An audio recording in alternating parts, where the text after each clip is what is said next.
सरस्वती नमस्तुभ्यं वरदे कामरूपिणी विद्यारम्भं करिष्यामि सिद्धिर्भवतु मे सदा।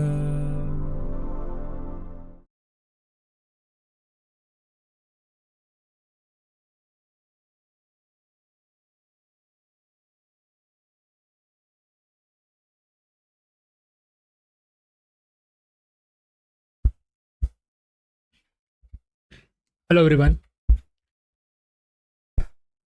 प्रॉफिट और लॉस प्रायर टू इनकॉर्पोरेशन।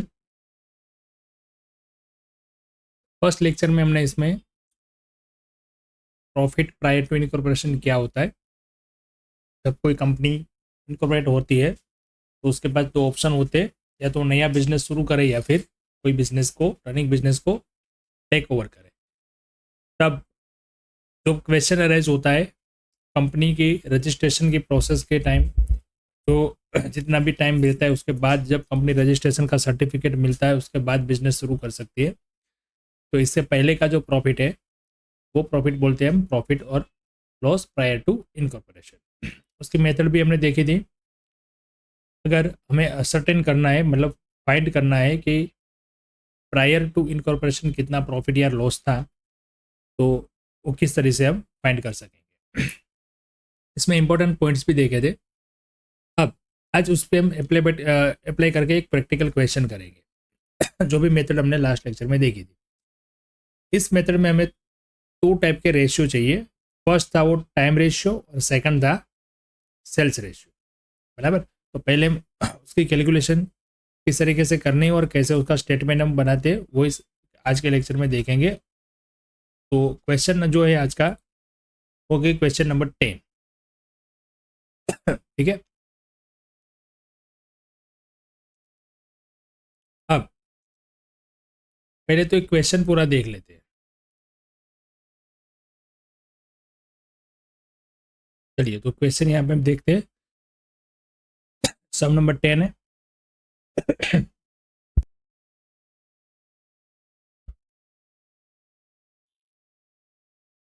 जय limited was incorporated on 1st May 2020. ये इनकॉर्पोरेशन डेट हुई to take over the business of Shri Vimal brothers. Shri Vimal brothers का बिजनेस टेक ओवर करके जय लिमिटेड कंपनी का इनकॉर्पोरेशन हुआ। अब इनकॉर्पोरेटेड ऑन यानी कि ये इनकॉर्पोरेशन डेट हुई कंपनी जब रजिस्ट्रेशन हुई, और बिजनेस जब टेक ओवर किया उसकी डेट है 1/1/20 from 1/1/20। The certificate of commencement of business was issue 1/6/20।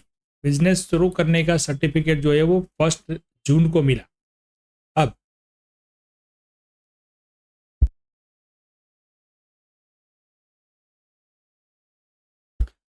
Business start करने का सर्टिफिकेट जो है उसकी हमें यहाँ पे कोई डेट की रिक्वायरमेंट नहीं है, क्योंकि कंपनीज एक्ट में जो अमेंडमेंट के हिसाब से अभी प्राइवेट कंपनी और लिमिटेड कंपनी दोनों कंपनी का रजिस्ट्रेशन सर्टिफिकेट मिलते ही बिजनेस स्टार्ट कर सकती है। तो बिजनेस कमिटमेंट की कोई डेट की हमें यहाँ पे अभी इस पॉइंट पे रिक्वायरमेंट नहीं है। ये आपको ऐसे ही दिया है। The first account of the company were prepared on 31/10/2020। Company के फर्स्ट फाइनल अकाउंट जो है वो 31 अक्टूबर 2020 को तैयार किए गए हैं। तो ये जो 3 डेट है वो बहुत ही इंपॉर्टेंट है। इससे हमें टाइम रेशियो मिलेगा। कंपनी इनकॉर्पोरेशन कब हुई, बिजनेस कब टेक ओवर किया और फाइनल अकाउंट कब तैयार करें, वो 3 डेट बहुत इंपॉर्टेंट है। इसके यूज करके हम इसका टाइम रेशियो फाइंड करेंगे। अब taking the following information into account prepare a statement showing profit loss prior to and after incorporation. हमें एक स्टेटमेंट बनाना है जिसमें प्रॉफिट प्रायर और आफ्टर कितना था वो हमें पता चले। ठीक है। अब यहाँ पे एक्सपेंसेस डिटेल दिए। कमीशन ऑन सेल 1% है 30,000। तो कमीशन ऑन सेल जो है वो कौन से रेशियो पे डिवाइड होगा, sale ratio. Gross profit 25% of sales, मतलब यहाँ पे खाली परसेंटेज दिए, ग्रॉस प्रॉफिट दिया नहीं है। प्रॉफिट हमें फाइंड करना पड़ेगा। बेड डेप रिजर्व है जो ऑलवेज पोस्ट पीरियड में होगा, सैलरीज टाइम रेशियो पे होगा, रेंट टाइम रेशियो। ये टाइम रेशियो में कौन सा एक्सपेंस आएगा और सेल रेशियो में कौन सा एक्सपेंस आएगा, इसके लिए आपको याद रखना है जो भी एक्सपेंस है उसका बेस जो टाइम होता है तो वो टाइम रेशियो में आएगा, और जो भी एक्सपेंस है उसका बेस जो है वो सेल्स रहेगा तो उसका सेल रेशियो में हम डिवाइड करेंगे। जैसे सैलरी तो मंथली होती है तो वो टाइम बेसिस पे है, रेंट वो भी मंथली होता है तो टाइम बेसिस है, एडवर्टाइजमेंट वो सेल्स पर डिपेंड है। बट यहाँ पे डिटेल दिया है कि पर मंथ 2000, तो हम एज पर गिवन इन्फॉर्मेशन, अगर आपको इन्फॉर्मेशन दिया ही है कि इस तरह से एक्सपेंस होता है तो आपको वही फॉलो करना है, वहाँ पे टाइम रेशियो और सेल रेशियो पर नहीं जाना है। अगर कुछ नहीं दिया तो अपना जो जनरल रूल है वो ये यूज़ करेंगे, टाइम बेसिस एक्सपेंस है उसको टाइम रेशियो में डिवाइड करेंगे और सेल रेशियो का जो है वो सेल्स के बेसिस जो है उसमें लेंगे। जनरल एक्सपेंस वो भी टाइम रेशियो में, मतलब यहाँ पे ऐसा कोई एक्सपेंस है जिसमें हमें वो नहीं मालूम पड़ता कि टाइम रेशियो पर है या सेल्स रेशियो पे, तो ज़्यादातर एक्सपेंसेस जो होते हैं ना वो टाइम पे बेसिस होते हैं। सेल्स वाले एक्सपेंस जो है तो बहुत कम होते हैं, मतलब उसके नाम बहुत कम है, सेलिंग एक्सपेंस हो गया, एडवर्टाइजमेंट एक्सपेंस हो गया, सेल्समैन कमीशन हो गया वगैरह, बराबर। तो ऐसी कोई भी चीज़ है तो उस पर हम ले लेंगे टाइम रेशियो पे। शेयर ट्रांसफर फी, अब यहाँ पे ध्यान रखना है शेयर ट्रांसफर फीस जो है ना वो इनकम है, एक्सपेंस नहीं है। शेयर ट्रांसफर फी और डायरेक्टर फीस है दोनों में ध्यान रखना है। शेयर ट्रांसफर फीस जो है वो इनकम है और वो पोस्ट पीरियड की इनकम ही है, क्योंकि कंपनी रजिस्ट्रेशन होने के बाद होता ही है, उसके पहले होता ही नहीं है। डायरेक्टर फीस जो होता है वो एक्सपेंस होता है, वो भी आफ्टर इनकॉर्पोरेशन ही होगा तो वो पोस्ट पीरियड में ही आएगा, बट वो एक्सपेंस है, बराबर। डेप्रिसिएशन टाइम बेसिस पे होगा, डिबेंचर डिस्काउंट वो पोस्ट में होगा क्योंकि डिबेंचर यानी कि कंपनी का ही है, डायरेक्टर फीस वो पोस्ट पीरियड में होगा, ऑडिट फी टाइम रेशियो पे आएगा, रेंट रिसीव्ड तो ये इनकम है। Interest paid to vendor, yes ये इंटरेस्ट पेड टू वेंडर, तो इसके लिए हमें डिटेल दी होगी कि कब पेमेंट किया है। वेंडर मतलब जिससे हमने बिजनेस परचेस किया है वो, बेड डेप्स और सेल्समैन अलाउंस, इतने हमने एक्सपेंस इनकम सब साथ में डिटेल यहाँ पे दी है। अब एडिशनल इन्फॉर्मेशन क्या दी है वो देखते हैं। एडिशनल इन्फॉर्मेशन में यहाँ पे पहली डिटेल है जो है bad debts ₹5,000 are related to debtors of pre incorporation period. तो देखो यहाँ पे बेड डेप्स था टोटल 20,000, उसमें से यहाँ पे डिटेल दिया है कि 5,000 जो है वो प्री पीरियड का है। इसका मतलब कि यहाँ पे इन्फॉर्मेशन दी है कि 20,000 में से प्री पीरियड का कितना है, तो बाकी बचा वो पोस्ट पीरियड का। Purchase value is paid to vendor on the date of incorporation, अब परचेस प्राइस का कब पेमेंट किया है, on the date of incorporation, तो यहाँ पे हम उस हिसाब से इंटरेस्ट का जो है वो डिवाइडेशन करेंगे। The sale of incorporation period was 7,50,000।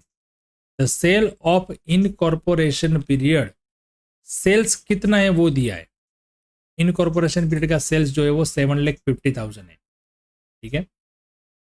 तो सेल्स यहाँ पे देखो ग्रॉस प्रॉफिट दिया था 25% है, सेल यहाँ पे दिया है ओनली 7,50,000। तो देखते हैं हम उसका प्रॉफिट किस तरीके से कैलकुलेट करेंगे। रेंट जो पर मंथ है 2,500 अप टू 1 मई, 1 मई तक रेंट था वो 2,500 था, इसके बाद हो गया 3,000, कब तक, हाँ 3,000 बस ओके। तो ये डिटेल हमें यहाँ पे दी है, तो रेंट जो है वो टाइम बेसिस पे नहीं बट ये से जो इन्फॉर्मेशन दी है उस हिसाब से लेंगे। ऑडिट फीस, यहाँ पे देखो रेंट पे एक एडजस्टमेंट था और प्रॉफिट का भी एक एडजस्टमेंट था, यहाँ पे मैं टिक मार्क कर लेता हूँ, तो जब वो एक्सपेंस हम लेंगे तब पता चलेगा, फिर ऑडिट फीस आ गया। ओके उसके बाद audit fees should be treated as an expense of after incorporation period, audit fee जो है वो आफ्टर लेना है, ऐसा डिटेल यहाँ पे दिया है। तो ऑडिट फी जो है एज पर गिवन इन्फॉर्मेशन हम लेंगे। ओके चलिए सबसे पहले तो कुछ रेशियोज हमें कैलकुलेट करने हैं तो वो कर लेते हैं। जैसे टाइम रेशियो कैसे हम फाइंड करेंगे, तो टाइम रेशियो के लिए जैसे मैंने बताया 3 डेट यहाँ पे इंपॉर्टेंट है। फर्स्ट है परचेस कब हुआ बिजनेस का वो डेट, उसके बाद इनकॉर्पोरेशन डेट और उसके बाद फाइनल अकाउंट की डेट। अब ये जो डेट हमें मिल गई उससे टाइम रेशियो हम निकालेंगे कैसे। तो एक एक से लेके 1/5 तक का जो पीरियड है वो प्री पीरियड है, और 1/5 से लेके 31/10 का जो पीरियड है वो पोस्ट पीरियड है। मतलब यहाँ पे देखो, जनवरी से लेके मई, मतलब जनवरी, फरवरी, मार्च और अप्रैल, यानी कि 4 मंथ, ये हो गया प्री पीरियड। और मई से लेके अक्टूबर, ये हो गया 6 मंथ, ये हो गया पोस्ट पीरियड। तो अगर मंथ वाइज हम इसका रेशियो निकाले तो 4:6 यानी कि 2:3, ये हो गया टाइम रेशियो। 3 डेट यहाँ पे इंपॉर्टेंट है। नेक्स्ट, अब सेल रेशियो निकालते हैं। सेल्स रेशियो के लिए हमारे पास सेल्स होना चाहिए, बट वो सेल्स नहीं है। सेल्स नहीं है तो कमीशन ऑन सेल्स दिया था 1%, तो कमीशन की वैल्यू थी 30,000। तो हम यहाँ पे परसेंटेज की कैलकुलेशन के हिसाब से करेंगे। 1% कमीशन है, तो अगर मान लो कि सेल्स 100 रुपीज़ है तो कमीशन होगा 1 रुपीज़। उसको मैं ऐसे भी कह सकते हैं कि कमीशन 1 रुपीज़ है तो सेल्स कितना होगा 100।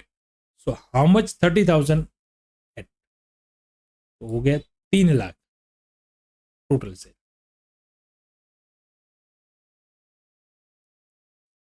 ओके, अब रेंट का रेशियो देखते। रेंट के लिए हमें यहाँ पे दिया था 1 जनवरी से लेके 1 मई तक जो रेंट है वो 2,500 रहेगा। तो 4 मंथ का रेट हो गया 10,000। उसके बाद जो है वो 3,000 रहेगा। तो उसके बाद का 3,000, बट उसमें भी डेट दी थी 1/10 तक ही रहेगा। तो मई, जून, जुलाई, अगस्त और सितंबर, मई मंथ नहीं आएगा क्योंकि वो फर्स्ट डेट है पूरा, सॉरी अक्टूबर पूरा नहीं है, तो वो सितंबर तक आएगा, तो हो जाएगा 5 मंथ, तो ये आ गया 15,000। तो जितनी भी यहाँ पे इंफॉर्मेशन दी थी, उसकी जितनी कैलकुलेशन की जरूरत थी वो हमने कर ली। अब हम स्टेटमेंट बनाते हैं। स्टेटमेंट का हेडिंग कुछ इस तरीके से लिखेंगे, statement showing apportionment of profit between pre and post incorporation period. इस टाइप का फॉर्मेट बनाएंगे हम। जैसे देखो, पर्टिकुलर पहले आ गया, उसके बाद बेसिस फॉर अप्रोप्रिएशन, मतलब जो भी एक्सपेंस, जो भी इनकम जो है हम अप्रोप्रिएशन करेंगे, मतलब के डिवाइड करेंगे, उसका बेस क्या है, टाइम रेशियो, सेल रेशियो या गिवन इन्फॉर्मेशन। फिर आता है प्री पीरियड, उसमें 2 column income expense, post period का इनकम एंड एक्सपेंस। अब स्टार्ट करते हैं हम सबसे पहले ग्रॉस प्रॉफिट।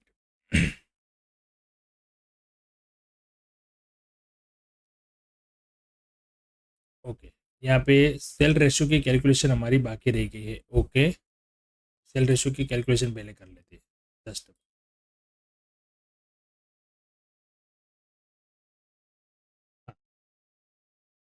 तो सेल्स रेशियो हम यहाँ पे कैलकुलेट कर लेते हैं पहले। तो देखो, यहाँ पे हमें सेल्स मिला था 30 लाख, जो कमीशन के रेट पे हमने कैलकुलेट किया था, बराबर है।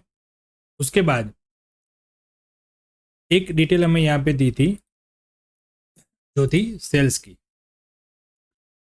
पॉइंट नंबर 3 है, the sales of incorporation period 7,50,000। तो इनकॉर्पोरेशन पीरियड का सेल हमें दिया है, तो सेल हो गया 750, तो बाकी बचा वो हो गया पोस्ट पीरियड का सेल। अब इसका रेशियो निकालेंगे तो हो जाएगा 1:3, तो ये हो गया सेल रेशियो, बराबर है। अब ग्रॉस प्रॉफिट भी हमें अब अगर कैलकुलेट करना है तो ग्रॉस प्रॉफिट का रेशियो दिया था हमें, तो ग्रॉस प्रॉफिट जो है वो हमारा यहाँ पे आ जाएगा। उसको हम डिवाइड कर लेंगे सीधा स्टेटमेंट के अंदर और सीधा बाइफरकेट कर लेंगे। चलो, ग्रॉस प्रॉफिट में आपको कैलकुलेशन दिखा देता हूँ। जैसे 30 लाख हमारा सेल आया था, उसका 25% था ग्रॉस प्रॉफिट, तो हो गया 7,50,000, बराबर।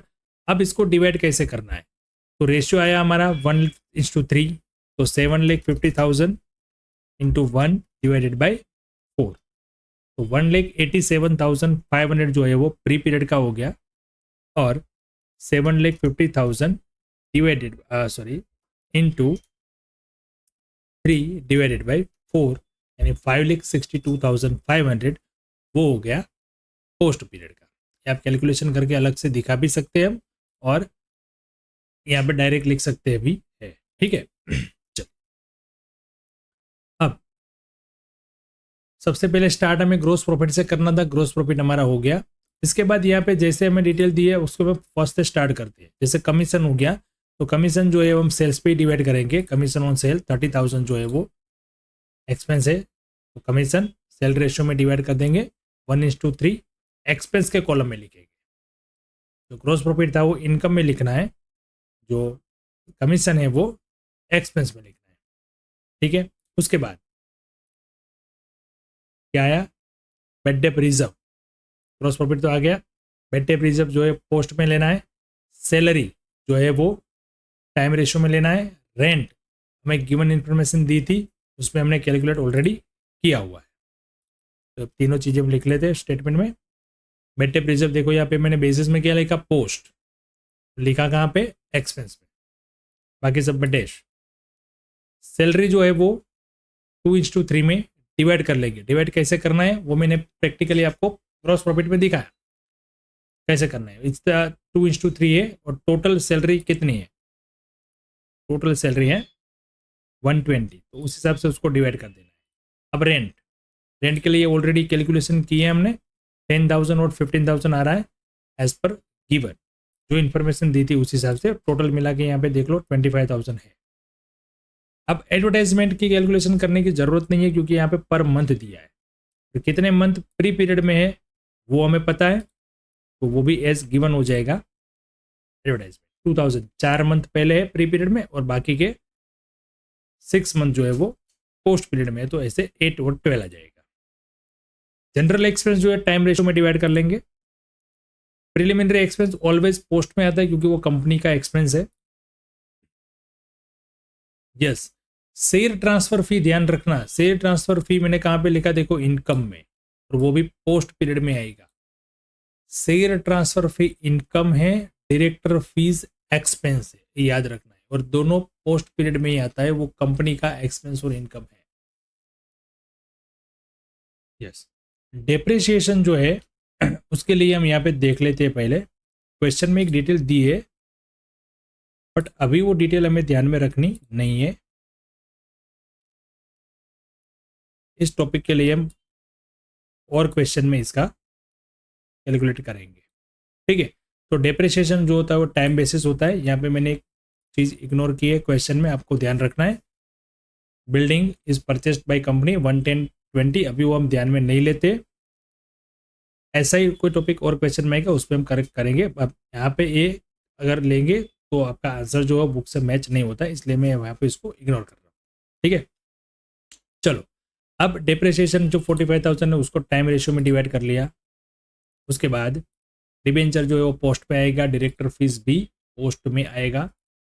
ऑडिट फीस एज गिवन उसको 15,000 हमने पोस्ट में लिया है। देख लेते एक बार ऑडिट फीस के लिए क्या डिटेल दिया था। ऑडिट फीस जो है वो आफ्टर इनकॉर्पोरेशन लेना है, वो यहाँ पे डिटेल दिया है, तो सीधा हमने आफ्टर ले लिया। ठीक है, अब रेंट है वो रिसीव्ड, रेंट टाइम बेसिस होता है, तो उसको टाइम रेशियो में। अब इंटरेस्ट पेड टू वेंडर, अब इंटरेस्ट जो है वो इसके लिए भी डिटेल दी थी कि भाई हमने परचेस प्राइस कब पेमेंट कर दिया है, as the date of incorporation, तो वो पोस्ट पीरियड में जाएगा ही नहीं। जितना भी इंटरेस्ट है कब आएगा, प्री पीरियड में, क्योंकि जब इनकॉर्पोरेशन हुआ उसी डेट पे वेंडर को हमने पेमेंट कर दिया है, तो ये जो खर्च है एक्सपेंस है वो पूरा आएगा प्री पीरियड का। बेड डेप्स एज गिवन जैसे दे दिया था कि 5,000 प्री पीरियड का है, तो 15,000 हो जाएगा पोस्ट का। सेल्समैन अलाउंस जो है वो सेल्स रेशियो में डिवाइड होगा। अब सारे एक्सपेंस यहाँ पे आ गए, देखो एक्सपेंस और इनकम पूरे जो है वो हमने डिवाइड कर लिए। ठीक है, अब हम फाइंड करते हैं इसका प्रॉफिट। तो यहाँ पे इनकम का टोटल कर लेते हैं पहले प्री पीरियड का, 2,03,500। और पोस्ट का यदि कर लेते हैं तो 588,500। अब उसमें से जो ये एक्सपेंस है वो माइनस कर लेंगे तो हमें यहाँ पे नेट प्रॉफिट मिल जाएगा। प्री पीरियड का आता है 82,500 और पोस्ट पीरियड का आता है 3,26,500। तो देखा आपने, इस तरीके से हम स्टेटमेंट तैयार कर सकते हैं। खाली ध्यान रखना है आपको कि कौन सा एक्सपेंस कौन से रेशियो में डिवाइड होगा। अगर आपको प्रॉफिट नहीं दिया है, ग्रॉस प्रॉफिट नहीं दिया है, सेल्स नहीं दिया है, तो उसके लिए जो भी इन्फॉर्मेशन दी है उसमें हमके ध्यान रख के वो पहले कैलकुलेट करना है। बराबर है। चलिए, तो मिलते हैं नेक्स्ट लेक्चर में कुछ ऐसे नए क्वेश्चन के साथ। Thank you and have a good.